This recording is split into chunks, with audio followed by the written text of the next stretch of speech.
through Fox News and let the independents who are tuning into you, let them know what it is that she stands for, the principles behind her positions. It used to be that new candidates were advised to brush up on the issues so they could handle questions from anyone, even tough questions.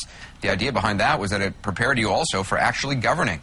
But now the advice to candidates is only to talk to sympathetic reporters. We need to start now by electing strong leaders who aren't afraid to shake it up. We need strong, principled leaders, public servants who respect our Constitution. We need clarity. We deserve answers, so we don't ask the same questions tomorrow. Good night, Laura. If Sarah Palin runs for the White House in 2012, a new poll suggests that she may have a tough time getting voters to trust her on at least one front: women's health issues. That includes abortion, birth control, and sex education. A poll commissioned by Planned Parenthood, Peter Hart, whom we trust did this poll for Planned Parenthood, says that 34% of the registered voters, talk about bollocksing this up, 54% of registered voters do not trust Palin on those issues. Only 24% of the voters do. Politico's Andy Barr is here to straighten it all out, since I obviously can't today.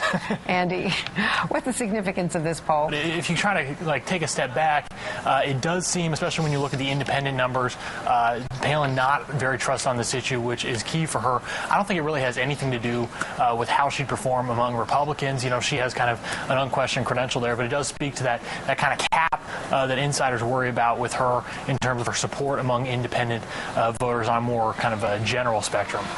And it does tap into the large cohort of suburban women, for instance, who are very active in politics and have been key voters, swing voters in a lot of states, in Pennsylvania and other states. So it would have more impact in a general election, as you point out, than in a Republican primary, where she really is the leader. One of the things that was very striking is the New York Times bestseller list, Sunday bestseller list. All of a sudden, Sarah Palin with a new book is not on the list. George W. Bush is leading the list, and a lot of other political books are on there, but unless there was something wrong with my edition of the New York Times, she's not on it with a book that's just come out.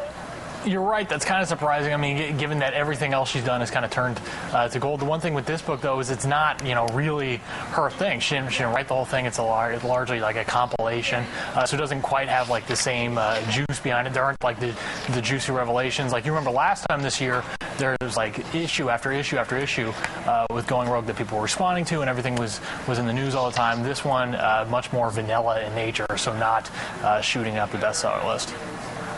And you're suggesting she wrote the first book, I gather. Well, it's okay. Well, as much as any politician writes their book, Right. They all have help. Right. Thank you very much, Andy Barr from Politico. She's extra sassy these days, too, because she's winning. All her mama Grizzlies are winning. And they're busting through that glass ceiling. And the mama Grizzlies are going to Washington, and they're going to flip your picnic table, Dave. You know what I noticed on Fox News last night, though, is on Fox News, they address her as Governor Palin, which is like calling me Dairy Queen employee. Like, I was once, but I quit. That's right. There is that point there that somehow Sarah Palin forgets. Oh, well. Perhaps we are not properly educating our youth in the exceptional nature of America. It's worrisome because this belief in American exceptionalism is something that every new generation has got to make its own if we expect our republic and our liberties to be secure and to live on. For America to survive, we have got to pass this on to that next generation, to the young kids who are here, to the students. This real America, does it exist, John? Well, in terms of real American and exceptionalism, look, the most basic thing that people can do in support of democracy is vote. And we take our votes very seriously. The people of Alaska voted for Sarah Palin, and Sarah Palin quit. Exceptional people don't quit. And I seriously tell my kids this probably 2 or 3 times a week. It's better to lose than to quit. So she can sit there and she can talk about being exceptional. She can talk about better of America. If she were a better person, she would have stood and fought. She chose to check out and to do it to make money. I've got no problem with making money, but that's what she is. She's a reality I have a different observation, though. He hears what's going on. That speech, the first 20 minutes, was every vapid cliche strung together. It was complete, almost nonsense. Suppose Senator John Doe puts forth a constitutional amendment that would outlaw abortion, even in cases of rape or incest, and he asked you to attend the announcement and support him in that. Would you do it? I would. Yes, a proposal like that, I would stand by it.